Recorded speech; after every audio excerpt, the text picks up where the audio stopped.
trying to get my little earpiece, which aren't supposed to pull out of your ears. I got return. I'm listening to it. Well, but mine too. Okay, here we go. That's good.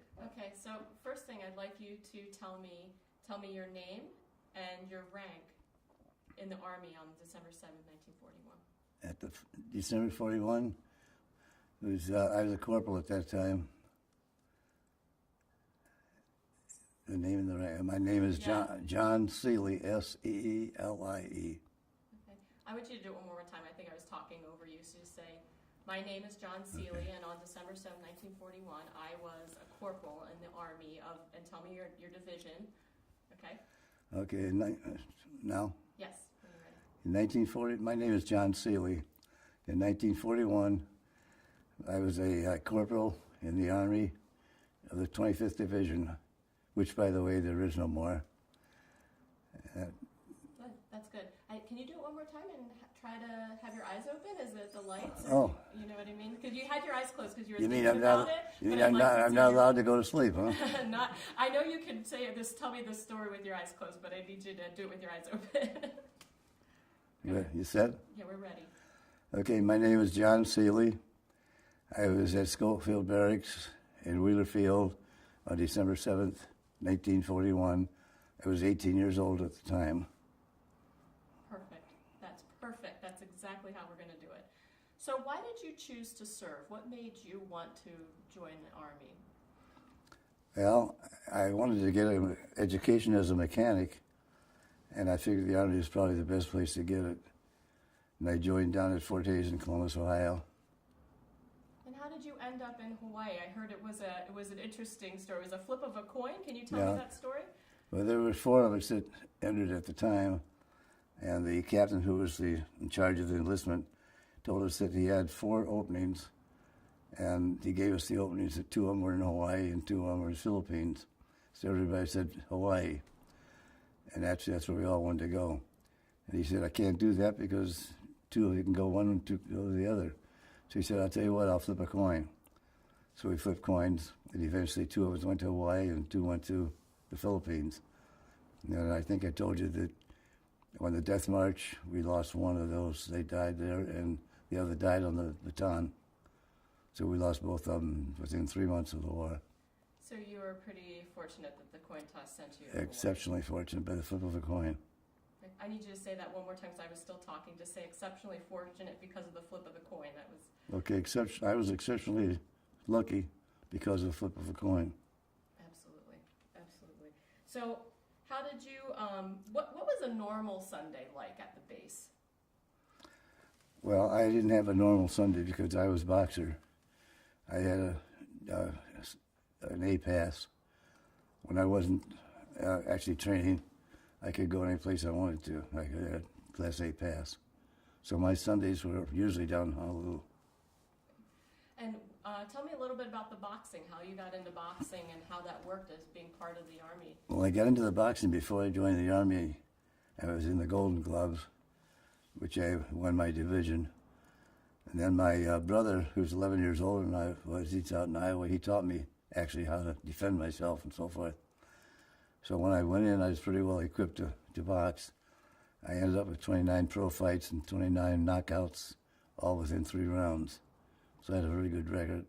I was supposed to fight December 7th at 7 o'clock that night, and of course that didn't happen. Never put a glove on after that.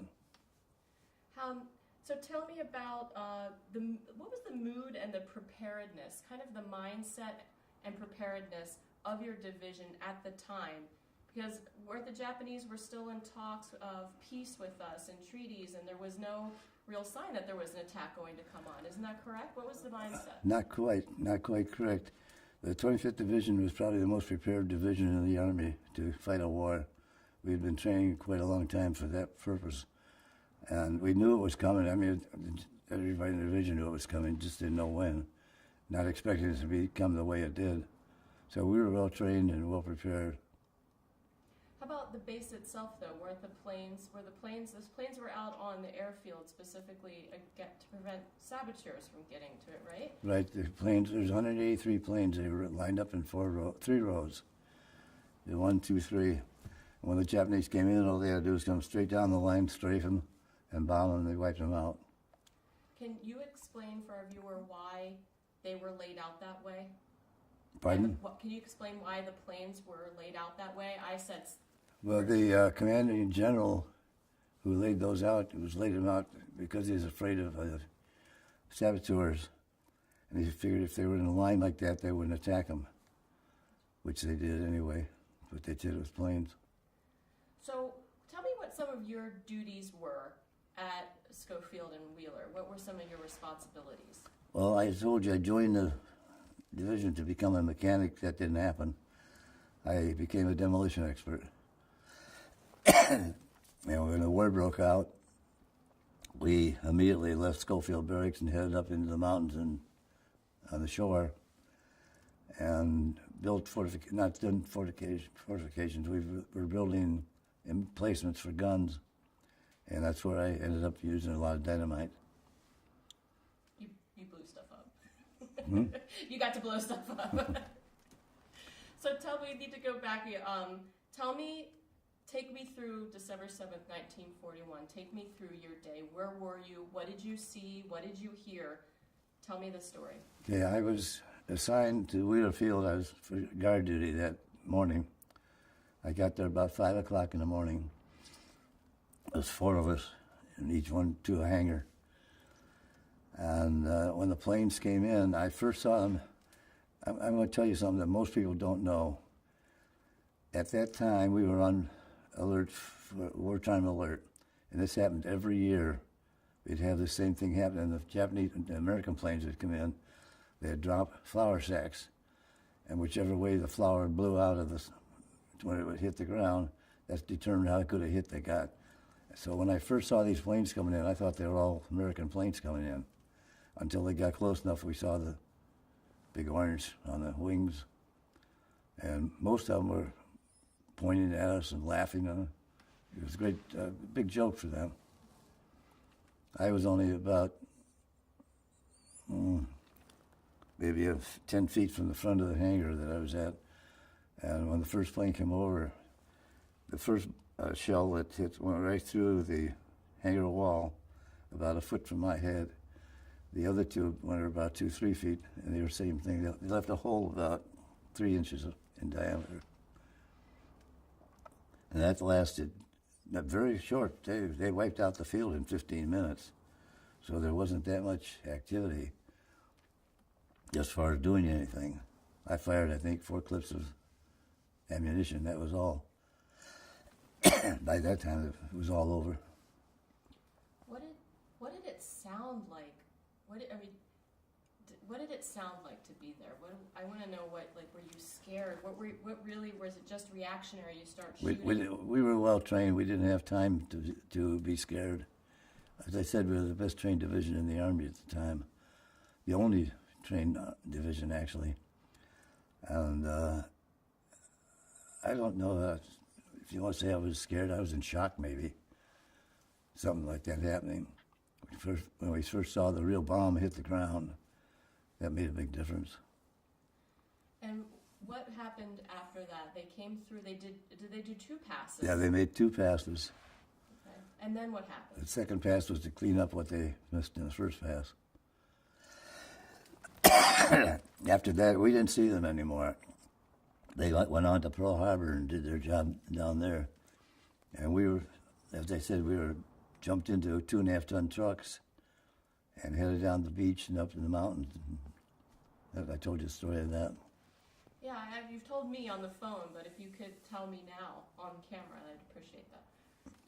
I'll tell you what now. About how you went up. We were taken immediately up to the mountains. Tell me also about how you could hear and see the fire from Pearl, how you knew what was going on. Well, we could see that from Wheeler Field, and we could see that from Schofield.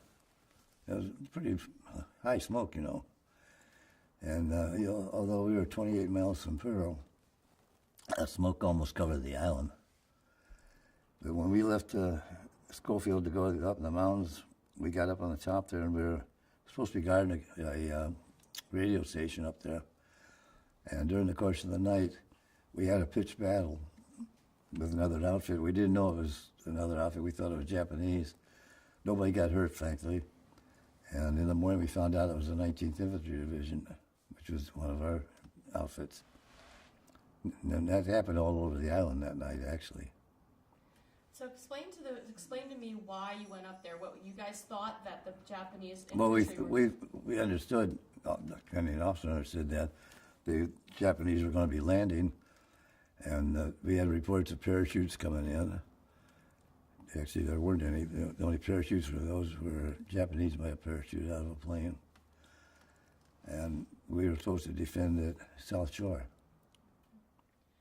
There's 4 areas, south, east, north, and west shores. And they had groups went at each one of those.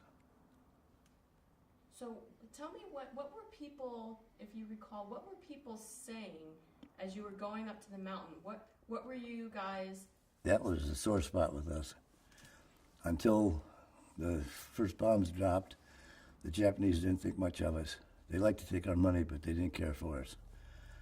And as we went through Waiwa, which is a little small town outside of Schofield, we had people on the highways. These, save us, hallelujah. And of course, we shot a few things back at them. But that was it. They didn't really care for us until they needed us. And what was the sort of the reaction of the other guys in your outfit? You've just been attacked, and now you're going up to try to defend the island from a possible invasion of infantry. What was your mindset? Were you just talking about how angry you were? Well, we were all angry. And of course, by that time, we had a little fear in us because the shock wore off. So we were very angry. In fact, I remember this one corporal.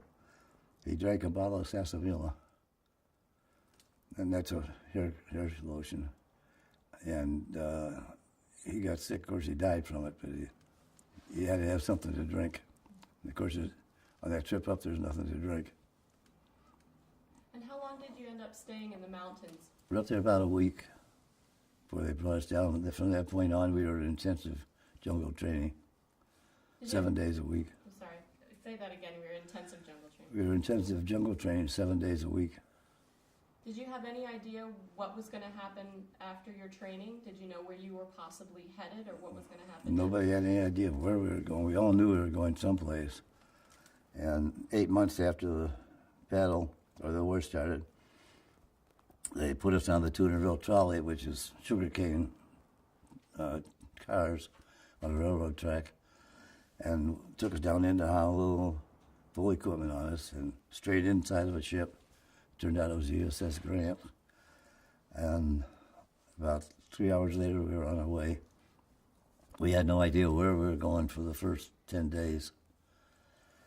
We were actually on the water for 33 days, zigzagging against subs and so forth. And we landed in the Fiji Islands. I can remember that very clearly. They had to give us some legs underneath us because sitting in a boat for that long, you couldn't go and attack anybody. So they marched us 20 miles inland and 20 miles back. And that got us back to normal again. And we were sitting there at the dock, which, by the way, was much different then than it is now, because we went back there 50 years later, and you wouldn't hardly know it. But we were sitting there, and the natives come out in the canoes, and they were bringing out fruit of all kinds and watermelons, and we're standing on the rails, and they're passing up fruit to us. And we had this one stupid guy.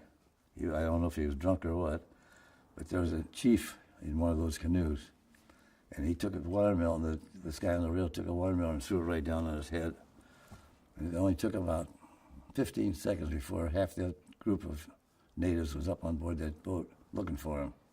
Luckily, they put him in a brig and they couldn't get to him. But that was a very stupid thing to do. Start another conflict right there. Right. Yeah, I'm going to have a sip of water if you'd like a sip of water. I feel the lights. I don't know about you. Before we talk a little bit about Guadalcanal, I want to go back to Wheeler and just, so after the attack, what did it look like?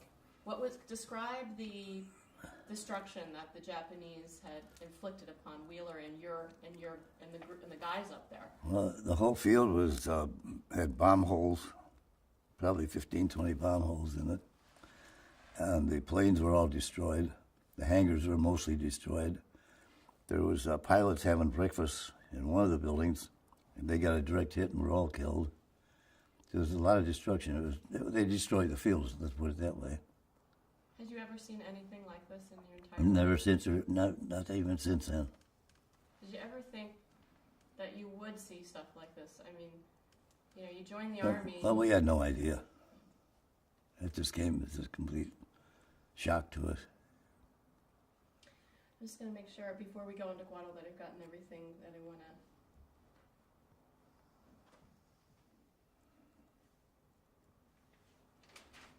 So what was your awareness when were you first aware of what was happening at Pearl? Were you hearing the explosions? Was it? Well, you could hear the explosions all the way out.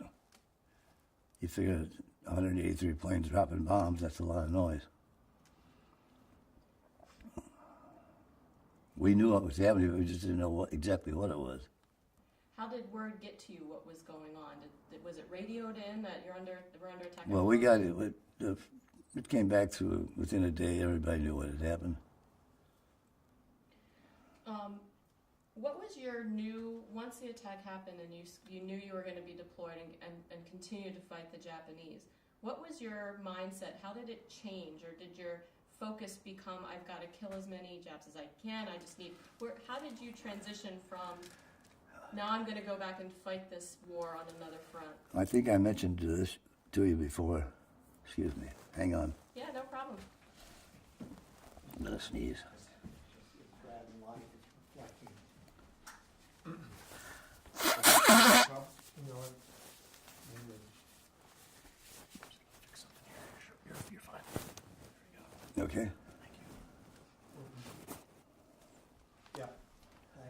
You guys all set? Yes, ma'am. Still rolling? Continuing the roll. Yeah, I think I mentioned this to you before. I had read a newspaper. This was back in. Hold on a second, let me stop it. Look, kind of his, I've stopped. see, it's kind of off center now.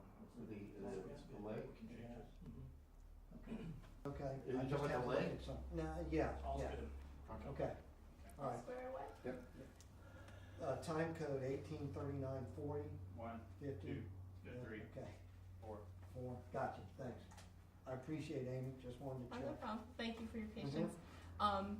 So tell me, you're telling me about you had read in a newspaper. I'd read in the newspapers about the rape of Nanking, where the Japanese took the city of Nanking from the Chinese, killed all the men, raped all the women, and actually stuck bayonets up their vaginas and then pulled the bayonets, slit them wide open, killed them. Then they took the little kids, anywhere from babies to 6 months old, stuck them on the end of bayonets and paraded around the city of Nanking with it.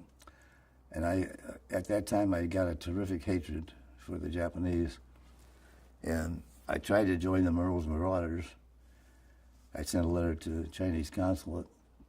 And I got back a letter, and I showed you the letter that came back. I ended up not joining them. And the war broke out shortly after that for us. So when I got to training at 8 months before we went to Guadalcanal, that hatred was just as strong as ever. And right till the war was over, I had nothing but hatred for Japanese. When I got married, I couldn't sit in the same restaurant where there was a Japanese person. I'd start a fight. That's how I felt about it. Understandable. How did those feelings, or how did they change once, how did those feelings change, or did they not change? Well, in 1992, 296 of us went back to Guadalcanal for the 50th anniversary. And there was 8 survivors of the Japanese over there. They didn't have many survivors. There was 8 of them there. And in 10 days, we got to talking to each other. And eventually you realize that they had a job to do, you had a job to do, you were told to kill, and they were told to kill. So that animosity that I had up to that point sort of went by the wayside. Yeah, I don't think it'll ever completely go away. But it got to a point where we could converse with each other very well.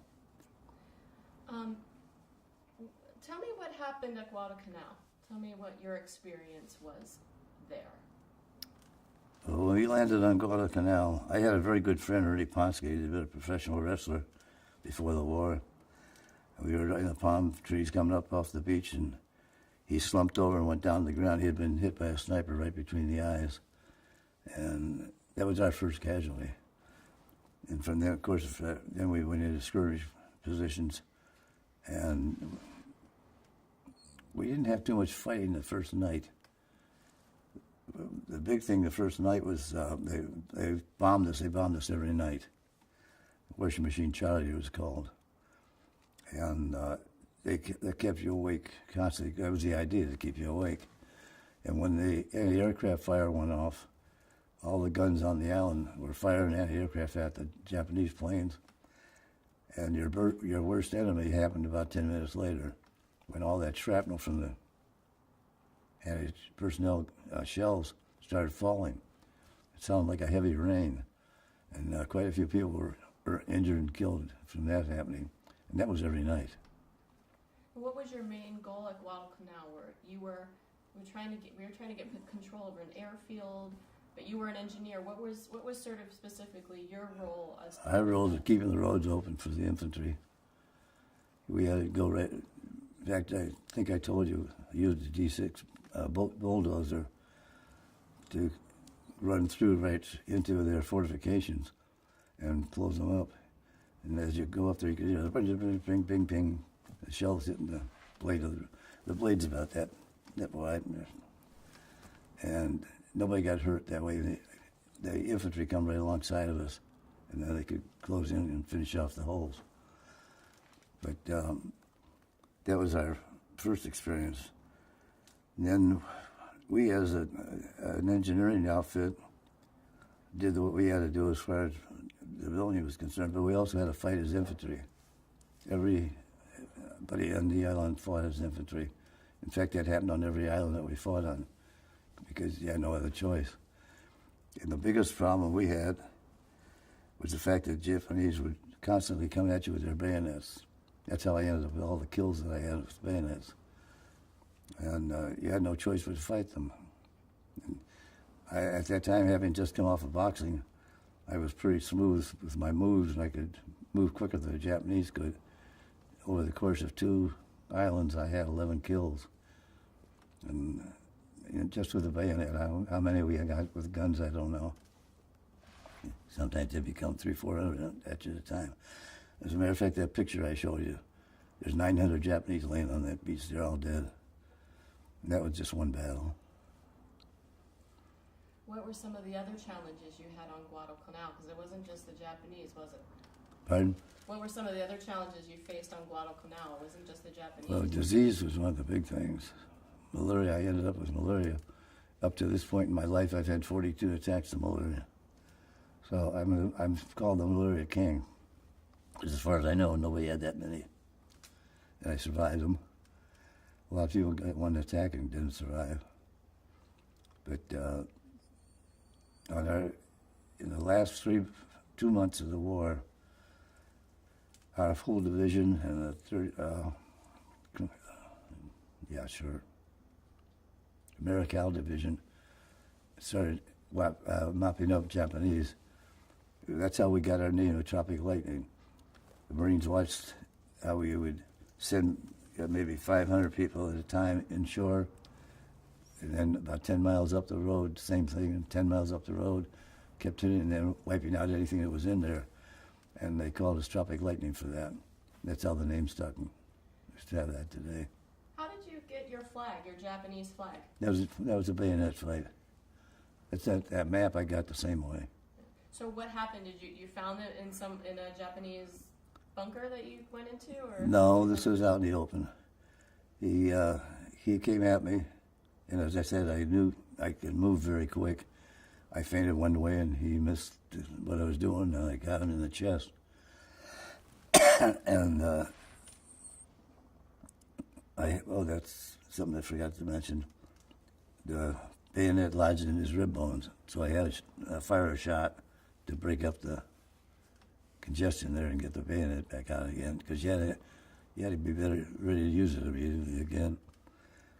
So anyway, he had that flag in his pouch about that big, and when I killed him, I took the flag, And I can remember, we think that at that time they were trying to hit Henderson Field, hoping to wipe us out there at Henderson Field, because he was holding a flagpole, and he says, "Got to get to the field." First, before that, he says, "You bastard American," and then he died right after that. But we assumed they were going to Henderson Field. At that time, you never knew who was going to win, right up until the last, because they kept reinforcing them with troops from Rabaul, New Georgia, all the New Guinea islands that they had there. They kept bringing 3,000 to 5,000 troops in at a time. So every time you wiped out one group, you had another facing you. It was pretty dirty fighting. It sounds like it. It sounds like you couldn't, like you went a lot back and forth, gaining an inch or gaining just a little They bit. said it was the most savage battle of World War II. So I need can you tell me the beginning of, I have the middle of the story of how you got the flag, where you encountered this Japanese soldier who was going to try to kill you. Can you take me to the beginning where I need the beginning part, where you were headed to Henderson and you came upon him? No, we weren't. They were heading for Henderson. They were, and you were already at Henderson. No, we were defending that area. Okay. And then can you just tell me the beginning of the part? Because I have the middle where you said you came upon him, but I need... He came upon me. He came upon you. So could you tell me the beginning of that story? What were you doing, and then you saw him coming, or? Well, we were firing. Well, it wasn't just him. There was hundreds of them coming, and we were firing our rifles. And when they got too close, you had to use a bayonet. That's how you ended up with so many bayonet fights. And then it didn't last long. It was only a half hour maybe, and it was all over. Most of those battles were like that. So where were you? Were you protected? Were you just out in the open? We were all out in the open. And you just would see them coming? Yeah, we didn't have any protection. When this happened, we weren't in an area where there were any foxholes. I had an experience after that in New Georgia in a foxhole, but not on Guadalcanal. Why do you think your generation is called the greatest generation? How do you feel about that title for your generation? Well, I can understand that very clearly. Our generation came out of the Depression, so every person, practically, except the rich people naturally, who came out of that, worked hard, had to live hard, had to fight for food. So they were a tough generation. That's why they called us the greatest generation. We ended up being just that. That's how that name came about. What would you like to know, what would you like people to know about December 7th, 1941? What would you like them to remember and know about you and your comrades and what happened that day? Well, you're asking for a lot there. Mainly I just would hope that people remember Pearl Harbor. Because that was the start of the war. That's what got us into the war to start with. And what would you like people to say about your generation as we move forward in time and we have to tell the stories? What do you hope they're going to say about John Seelie and who he was? I can't really answer that too well. Our main hope probably is that they'll remember the whole war and not be so anxious to start another one. Tell me about your last time you visited Hawaii and why it was so special. Well, the last time I was in Hawaii, just before I left for Hawaii, I got the word that I was the last man in my division alive. And most of them were killed in the Philippines, in Leyte and Luzon, in the march into Manila. So when I got there, they had an old committee from the Army meet me at the airport. And they had people lined up on both sides, and they were saluting as I walked up. I wasn't quite sure what was going on, but it was nice. And then when I got to my room the following day, I found out that I was the number one attraction for the 74th reunion. And the first thing they did, there went out to Schofield Barracks, and they had a parade there for me with the commanding general of the Pacific Rim. And again, it was because I was the last man alive who hadn't been killed or died. Then after that, they had another ceremony at Fort DeRussi in Honolulu, which is an old post, been there for years. And they had a red carpet going out to a great big wreath. And I'm sitting there in the audience, and I have no idea what's really going to happen. And pretty soon they announced my name. And when they announced that, the commanding general, he walked over from where he was at, and he grabbed me by the arm. And we walked the red carpet. When we got to the end again, I found out it was a last man standing ceremony, which is not done too often, but this case it was. And after he introduced me to the crowd, he had a 21-gun salute. Fort DeRussi is right down in the middle of Honolulu. There's 30, 40-story buildings all around it, and 25 cannons going off as a little bit of noise. You couldn't hear yourself think. And after that, they went through a ceremony of the wreath and so forth. And then they led me over to a Corvette. And I was the lead car in a Corvette parade that night, parading down through Honolulu. So that was quite an exciting trip. What does it feel like when you go back? Like, what kind of things go through your mind when you return there and go back to Wheeler, go back to Schofield Barracks? Well, I'm not going to answer the way you think.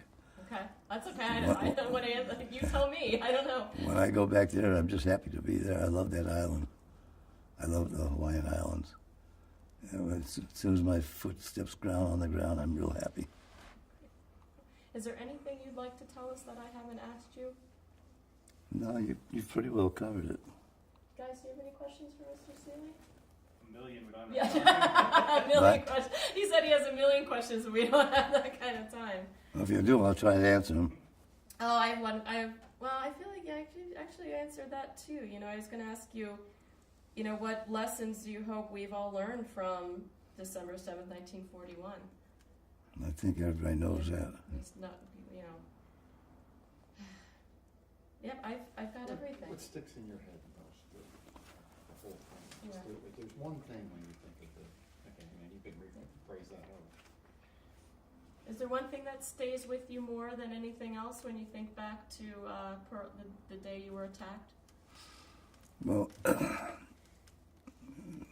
this wasn't the day we were attacked. This is on New Georgia. We were sent out on a patrol, 20 of us, led by Lieutenant Ray. I never did find out any other name for him other than Ray.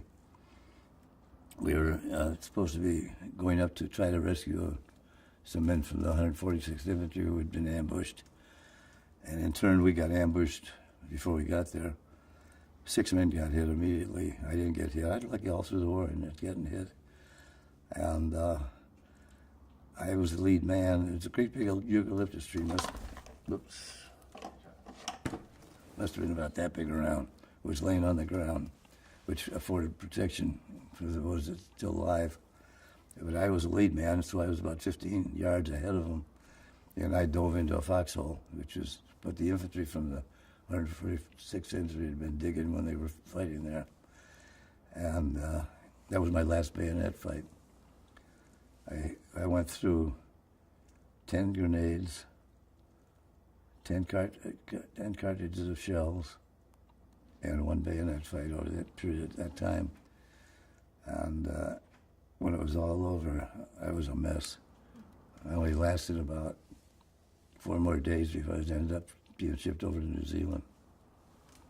Wow. That was quite an experience. Out of those 6, all 6 had been killed. Do you think, my grandfather used to tell me he flew B-24s, and I asked him about his fear and what it was like, and he told me, he said, there's no rhyme or reason why I got through. He said, I just was lucky, because there was no rhyme or reason why one guy got through. I said the same thing. Yeah. And as far as fear, I didn't have any fear. I don't know why.